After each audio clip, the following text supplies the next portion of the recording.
Ini ketua tunjukkan saudara dengan passwordnya apa? Tentulah you password tambahannya bukan senang nak jadi senawak. Ketua tunjukkan sampai ketua dah ketua balikkan saudara kemarin tu ketua tidak dapat memposting ataupun video sampai ni dia balik kan.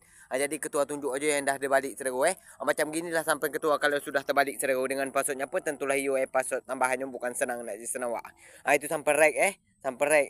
Itu pula kadang itu motor rek. Ini sampai ketua dengan passwordnya apa? Tentulah you password tambahannya bukan senang nak jadi senawak. Ini nak dipakal saudara. Kalau cara nak makal tu besok ini lagi sini saudara lagi sini. Ini dibuang dulu yang lama ni saudara. Ini dah genggang. Jadi genggang macam ni dibuang nanti. Dibuang kan nampak sebelah sana timbul tu saudara. Dibuang saudara. Lepas itu kita pakalkan dengan yang baru saudara. Ini apa saudara. Dengan passwordnya apa? Tentulah you password tambahannya bukan senang nak senawak ini. Entah besok entah lusa saudara kita memakalkan ini. Nanti memakal ini ketua video juga. Ini dah terbalik sampai ketua dah terbalik. Ini tu. Tengok.